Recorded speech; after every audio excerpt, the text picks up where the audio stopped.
2세들이 예수님을 찬양했던 성탄 예배의 감격이 채 가시지도 않았는데, 그리고 그날 고생하신 아빠, 엄마, 목사님들의 피로도 가시지 않았는데 벌써 신년 수양회를 하게 되었습니다. 그것도 아침 일찍부터요. 많이 피곤하시죠? 그래도 신년 수양이니까 신년 인사로 시작하겠습니다. 해피 뉴 이어!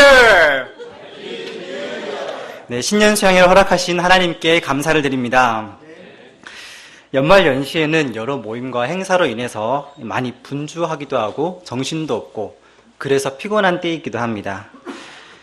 하지만 이럴 때일수록 우리가 하나님 말씀 앞에 좀 더 집중하고 마음을 차분히 가라앉혀야 되겠습니다. 오늘 내일 신년 수양회를 하면서 성령께서 우리와 함께 하시고 우리의 몸과 마음을 주장하셔서 한마디 말씀을 깊이 받을 수 있기를 간절히 기도합니다. 오늘 말씀의 제목은 질그릇에 담긴 보배입니다. 요절은 7절 말씀입니다. 다 함께 읽어보겠습니다. 시작. 우리가 이 보배를 질그릇에 가졌으니 이는 심히 큰 능력은 하나님께 있고 우리에게 있지 아니함을 알게 하려 함이라. 기도하겠습니다. 하나님 아버지 감사합니다. 추운 날씨에 하지만 또 피곤한 가운데 있지만 저희 가운데 신년 수양회를 허락하시고 말씀을 주시니 참으로 감사합니다. 말씀이 이제 질그릇에 담긴 보배인데 성령께서 이 시간 함께 하셔서 우리의 마음을 녹이시고 이 보배 되신 예수님을 잘 바라볼 수 있도록 주께서 함께 하여 주십시오. 말씀을 전하는 자의 부족함을 불쌍히 여겨주시고 다만 능력으로 임하사 우리 심령의 뜨거운 말씀을 잘 전할 수 있기를 기도합니다. 예수님의 이름으로 기도했습니다. 2014년은 어느 해보다 우리의 마음을 힘들게 했던 사건들이 많이 있었습니다. 지난 4월 온 국민을 슬픔에 빠지게 만들었던 세월호 사건과 사람의 잔인함을 보여주었던 윤일병 사건, 그리고 연말에는 땅콩 회항 사건까지 우리 사회 전반에 골물대로 골마있던 그런 문제들이 터져나온 한 해였습니다. 게다가 성도들은 교회 지도자의 성추행 문제와 또 회계 비리와 같은 사건들로 사람들에게 손가락질을 받으며 지내왔습니다. 이 땅에서 먹고 사는 것도 힘든데 신앙생활마저도 힘들어진 이중고 속에서 우리가 살아가고 있는 것입니다. 하지만 오늘 말씀은 우리에게 위로와 힘을 주는 말씀입니다. 바로 낙심하지 마라. 보배이신 예수님을 바라보라는 메시지를 주고 있습니다. 이 시간 함께 말씀을 묵상하며 하나님의 위로와 예수님의 빛이 우리 마음에 충만해지기를 기도합니다. 파트 1, 낙심하지 말라. 바울은 1절에서 우리가 직분을 받았다고 말합니다. 고린도후서 3장 6절에 따르면 이는 새 언약의 일꾼을 가리킵니다. 새 언약의 일꾼은 예수 그리스도의 복음을 전하는 일꾼입니다. 바울은 자신이 이 새 언약의 일꾼이 되었고 우리도 새 언약의 일꾼이라고 말합니다. 구약에는 모세와 같은 영적 지도자들과 선지자들이 나옵니다. 이들은 기적과 많은 역사를 이루어냈습니다. 하지만 어디까지나 옛 언약의 일꾼들이었습니다. 율법으로 사람들의 죄를 지적하고 제사를 통해 하나님께 나아가도록 권면은 할 수 있었지만 아직 예수님의 사역이 이루어지지 않았기 때문에 하나님과의 관계를 온전하게 회복하도록 도와주지는 못했습니다. 그러나 새 언약의 일꾼들은 다릅니다. 새 언약의 일꾼들은 사람들을 예수님께로 인도하고 십자가와 부활의 능력으로 생명 구원에까지 이르도록 도울 수가 있습니다. 따라서 새 언약의 일꾼인 우리들은 구약의 영적 지도자들보다도 더 놀라운 일을 감당하고 있는 사람들입니다. 사람을 근본적으로 살리고 영원한 하나님의 나라로 인도하는 이 놀라운 사명이 우리에게 주어진 것입니다. 하지만 우리는 이 직분을 감당할 만한 자격이나 능력이 없습니다. 인격이 성숙하거나 발전 가능성이 보여서 그러는 것도 아닙니다. 하나님께서는 다만 일방적인 은혜로 이 직분을 우리에게 허락하셨습니다. 그래서인지 사명을 감당하다가 고난을 당하게 되면 우리는 자신의 연약함으로 인해 지치고 낙심하게 됩니다. 열심히 캠퍼스에 복음의 씨를 뿌리고 노력을 했는데 양들을 얻지 못하면 쉽게 낙심해 버립니다. 그런데 이런 우리에게 바울이 뭐라고 권면하고 있습니까? 다 같이 1절 말씀을 한 목소리로 읽어보겠습니다. 시작. 그러므로 우리가 이 직분을 받아 긍휼하심을 입은 대로 낙심하지 아니하고. 우리가 잘 알고 있는 것처럼 바울의 삶에는 많은 고난이 있었습니다. 특히 유대인들에게 많은 고난을 당했는데요. 왜냐하면 회심하기 전에 사울에 대한 앙금도 남아 있었고, 회심 후에는 복음을 이방인들에게 전한다는 것이 그들에게는 못마땅하였던 것입니다. 그래서 바울은 유대인들에게 자기가 비록 과거에는 죄인이었지만 예수님의 은혜로 새 언약의 일꾼으로 변화되었다. 그리고 유대뿐만 아니라 열방에 복음을 전하라는 하나님의 말씀에 순종하는 것이다 라고 변론하였습니다. 그러나 유대인들은 그 말을 듣지 않습니다. 오히려 바울의 이러한 진심을 왜곡하고 비난하였습니다. 사람들이 나의 진심을 몰라주는 건 참을 수 있지만 왜곡당하고 비난당하는 것이 얼마나 힘든 일입니까? 하지만 바울은 낙심하지 않았습니다. 우리도 복음을 전하다 보면 오해를 받고 정죄와 비난을 받곤 합니다. 때로는 성숙하지 못한 자신의 내면 문제와 연약함으로 인해 괴로울 때가 있습니다. 그래도 낙심하지 마십시오. 공동체를 열심히 섬기고 피곤한 몸으로 집으로 돌아왔는데 집안 꼴이 엉망일 수도 있습니다.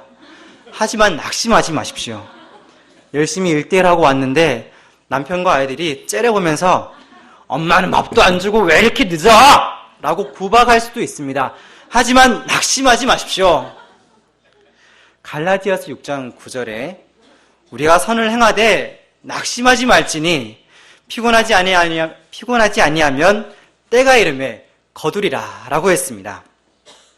우리가 새 언약의 일꾼으로서 낙심하지 않고 이 길을 끝까지 간다면 반드시 열매를 맺고 모든 수고를 보상받게 됩니다.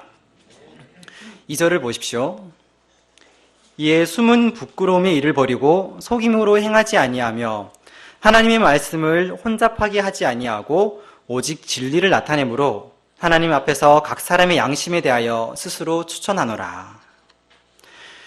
얼마 전 한 신문사에서 전국의 대학 교수님들 700여 명을 대상으로 2014년을 대변할 수 있는 사자성어가 무엇입니까? 라고 물어보았습니다. 과연 교수님들은 어떤 사자성어를 꼽았을까요? 바로 지록위마라는 사자성어였습니다. 다 알고 계시죠?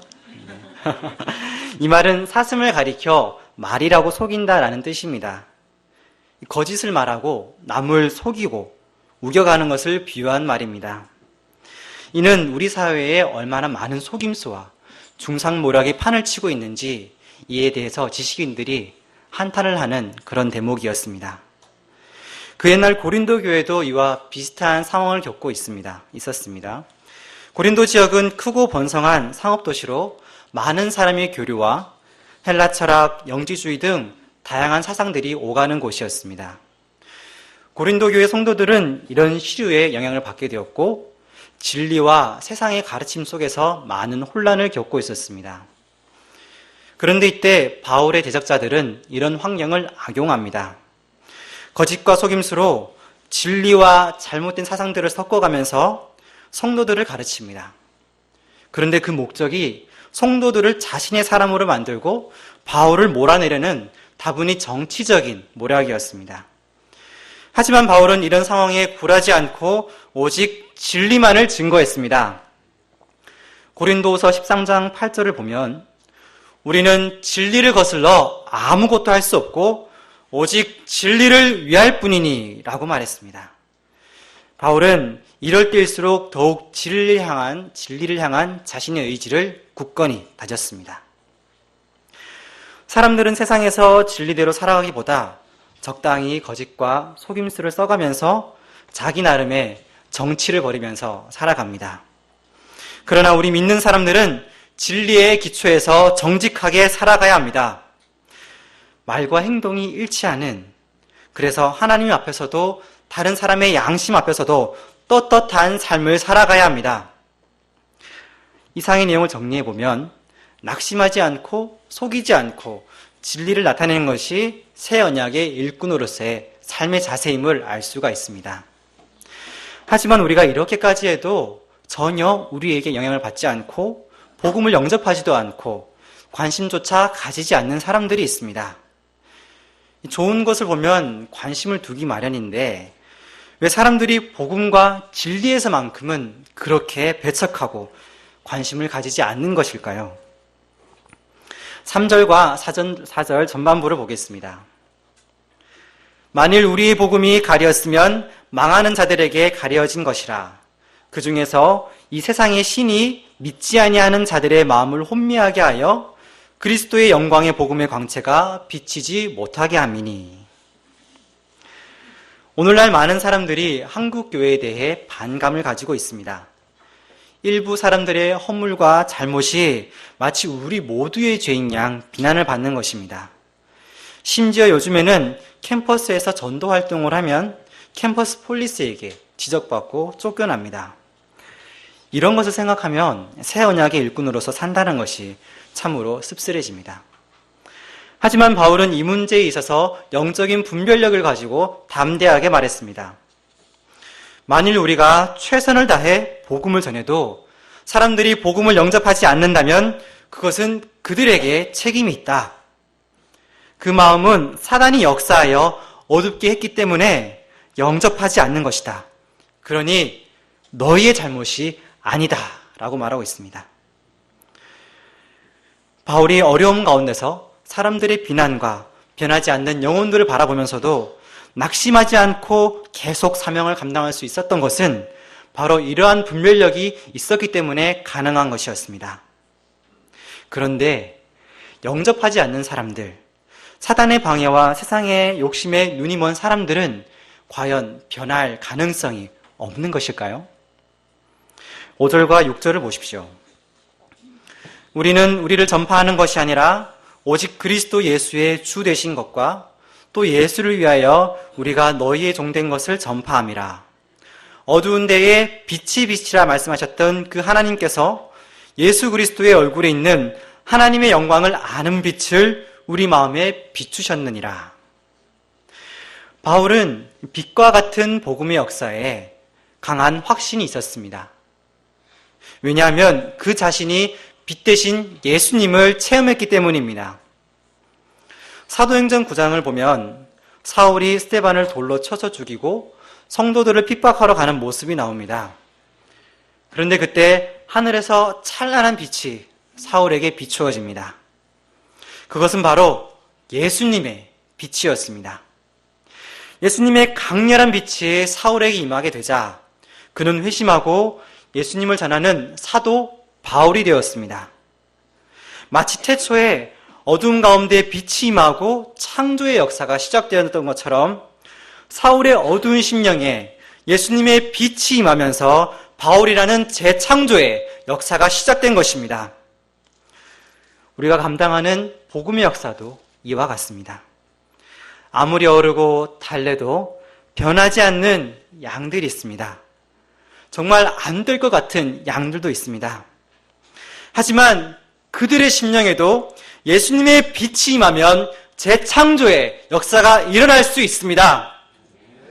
그러니 우리는 이러한 믿음과 확신을 가지고 복음의 빛, 예수님의 빛을 잘 비추어 줘야 합니다. 물질과 성공에 눈이 먼 사람들에게는 세상 영광과는 비교도 할 수 없는 하나님의 빛을 비추어 줘야 합니다. 사랑에 눈이 먼 사람들에게는 예수님의 사랑의 빛을, 방황하는 영혼들에게는 진리의 빛을, 좌절한 사람들에게는 성령의 능력의 빛을 비추어 주어야 합니다. 사람들이 낙심하는 이유가 무엇입니까? 마음속에 어두움이 있기 때문입니다. 마음속에 어두움이 있어서 예수님을 바로 보지 못하고 세상을 바로 보지 못하고 바른 분별력을 잃어버린 것입니다. 그래서 낙심하게 됩니다. 하지만 어두움은 하나님께서 주신 마음이 아닙니다.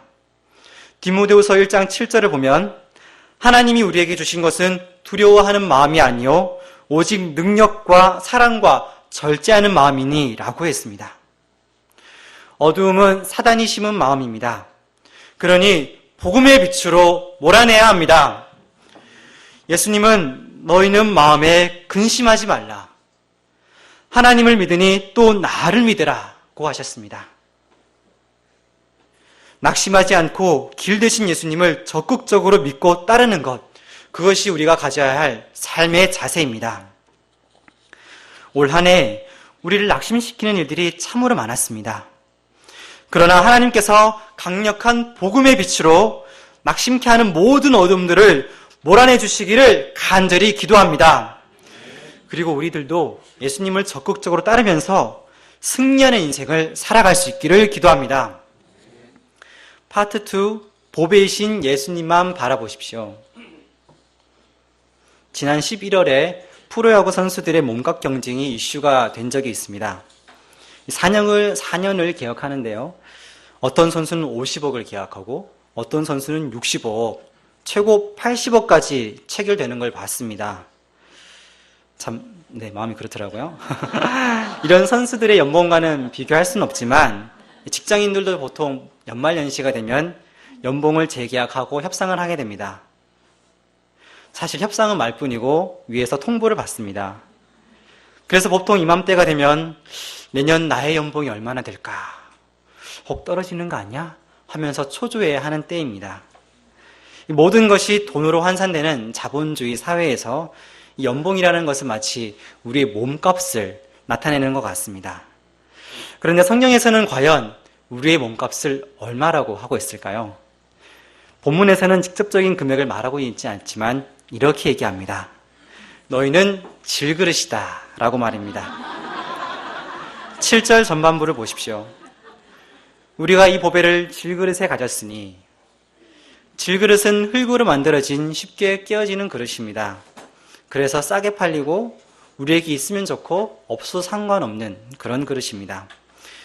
오늘날로 생각한다면 저기 마트에 있는 제일 저렴한 접시, 아니면 다이소에서나 볼 수 있는 그런 플라스틱 그릇이 질그릇이 아닐까 생각됩니다. 그렇다고 이 말씀이 우리를 질그릇이라고 무시하는 뜻은 아닙니다. 우리는 비록 질그릇과 같지만 우리 속에는 어마어마한 가치를 가진 보배 예수 그리스도가 담겨 있습니다. 본문은 이것을 깨우쳐주는 말씀입니다. 골로새서 2장 3절을 보면 그리스도 예수 안에는 모든 지혜와 지식의 보화가 감추어져 있다고 했습니다. 그리고 복음서에도 보배 되신 예수님의 모습이 여러 가지 모습으로 나타나 있습니다. 과연 예수님의 어떠한 점들이 소중한 보배와도 같습니까? 예수님은 모든 인생들의 생사화복을 주관하시는 생명의 주인으로서 보배가 되십니다. 그리고 목마른 사마리아 여인과 같은 갈급한 인생들에게 영생수를 주시는 영생의 보배가 되십니다. 또한 배고픈 자들에게는 생명의 양식을 주시고 소경들에게는 빛을 주십니다. 사망 권세에 신음하는 이들에게는 부활의 산소망, 소망의 보배가 되십니다. 이처럼 예수님께는 어둠이 없고 운명이 없고 슬픔이 없고 죽음이 없습니다. 보배로우신 예수님께는 생명과 빛과 기쁨과 평화가 충만하여 찬란하게 빛나고 계십니다.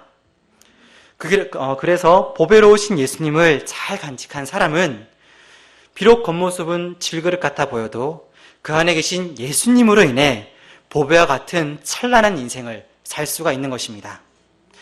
예수님은 보배이시고 우리는 그 보배를 담은 질그릇이다 라는 정체성을 깊이 인정한다면 우리는 자신에 대해 결코 자랑하거나 교만해하지 않습니다. 또한 우리처럼 질그릇 같은 나의 동역자들을 판단하고 정죄하지도 않습니다.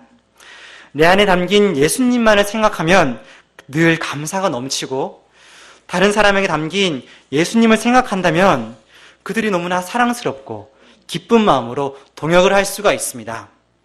문제는 우리 안에 예수님이 계심을 잊고 살아간다는 것입니다. 알더라도 바라보지 않는 것이 그것이 문제입니다.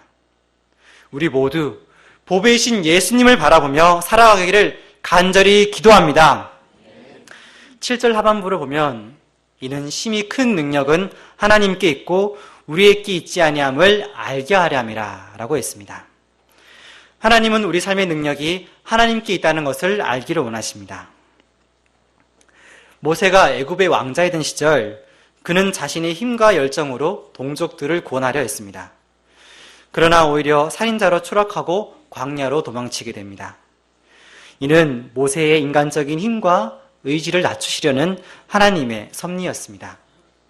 하나님은 모세를 40년 동안 광야에 내버려 두셨습니다. 그리고 때가 되었을 때 모세를 이스라엘의 인도자로 부르셨습니다. 모세는 그때 이렇게 말합니다. 하나님, 내가 누구입니까?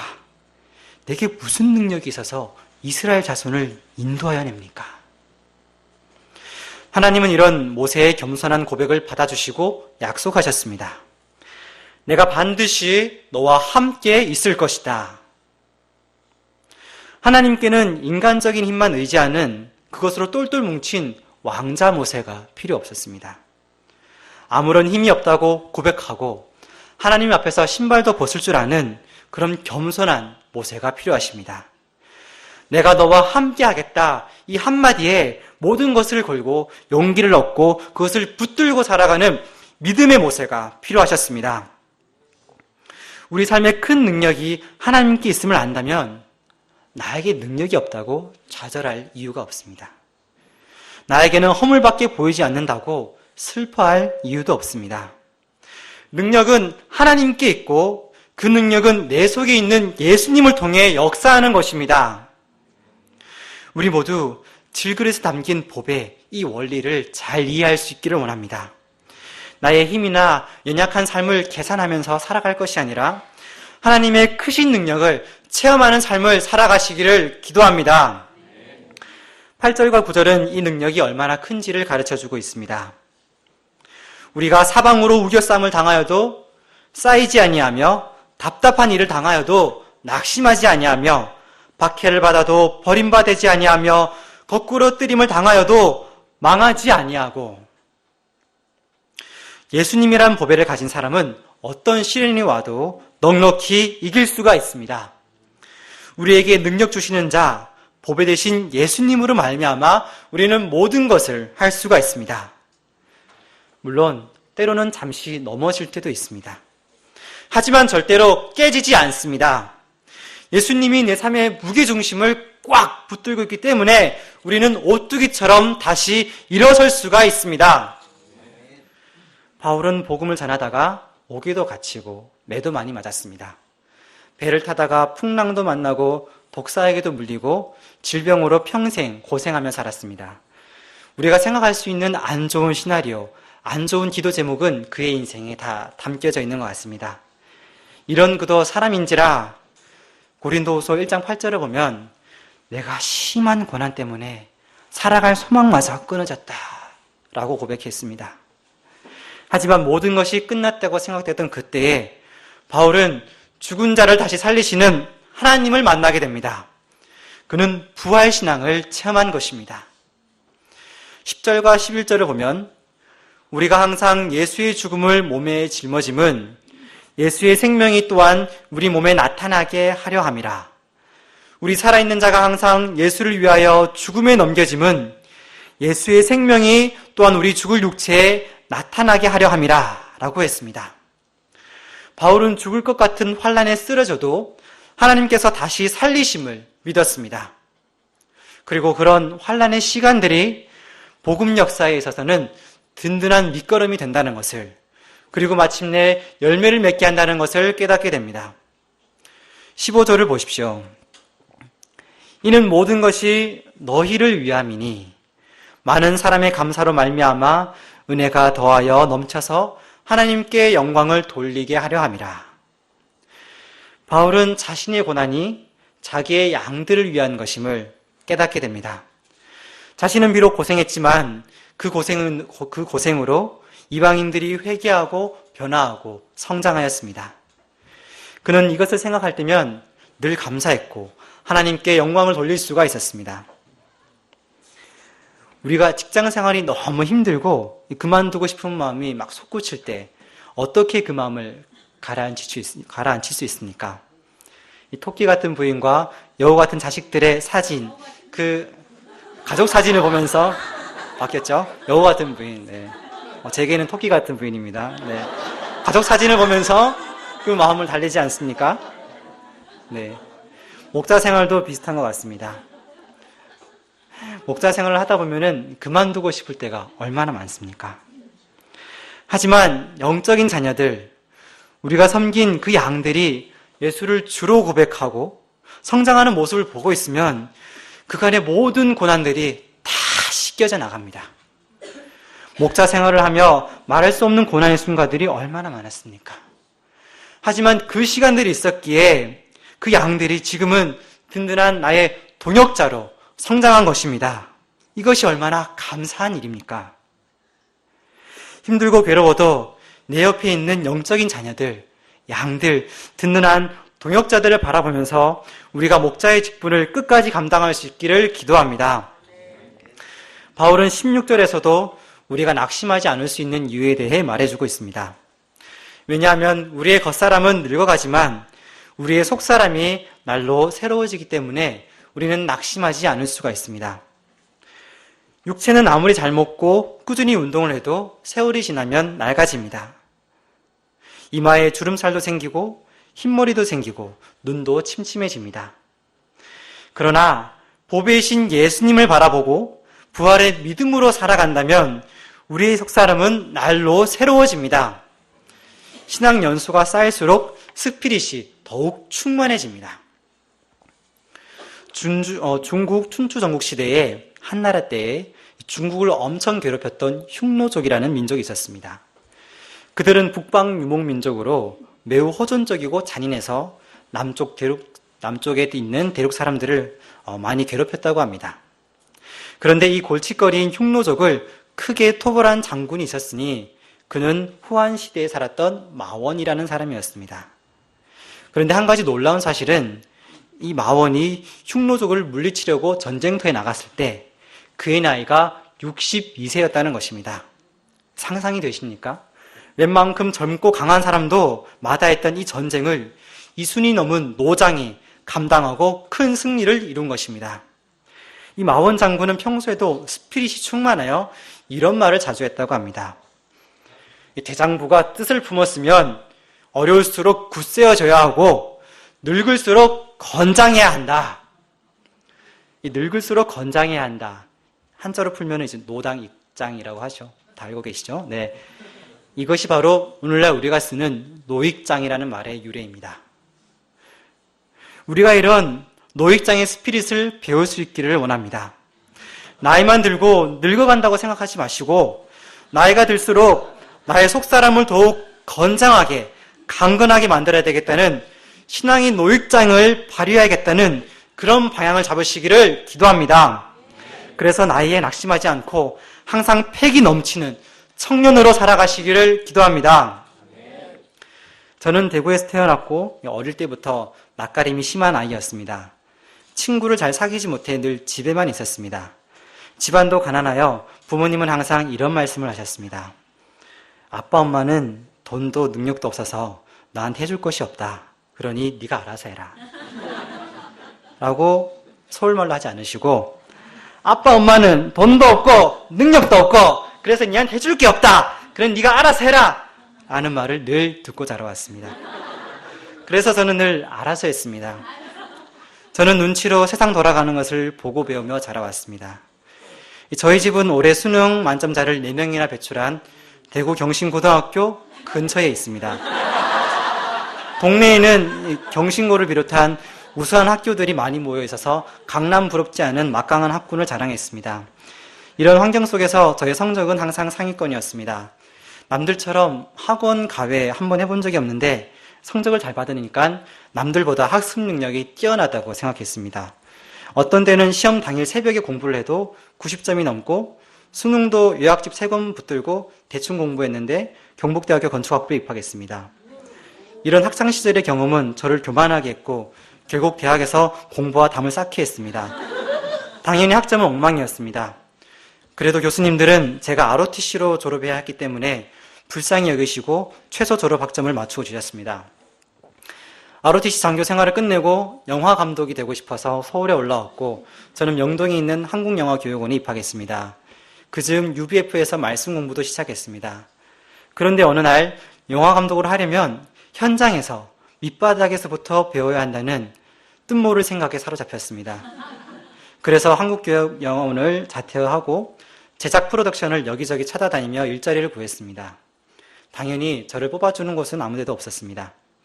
겨우 일을 얻어서 간 곳은 방송국 프로그램 제작에 하도급을 받아 일하는, 쉽게 말해 가불관계로 가불병 정쯤에 해당하는 초라한 프로덕션이었습니다. 물론 처음에는 열정과 패기로 시작했습니다. 하지만 그곳의 생활은 정말 바닥이었습니다. 저는 너무 힘들어서 결국 어느 겨울 날밤 짐을 싸들고 도망쳐야 했습니다. 그렇게 도망치고 난 뒤 목자님과 말씀 공부를 하는데 그렇게 눈물이 쏟아질 수가 없었습니다. 그 전까지 저는 뭔가 대단한 사람이고 뭔가 해낼 수 있을 거라고 알고 있었는데 그렇게 도망치고 나니 제가 아무것도 아니라는 것을 깊이 깨닫게 된 것입니다.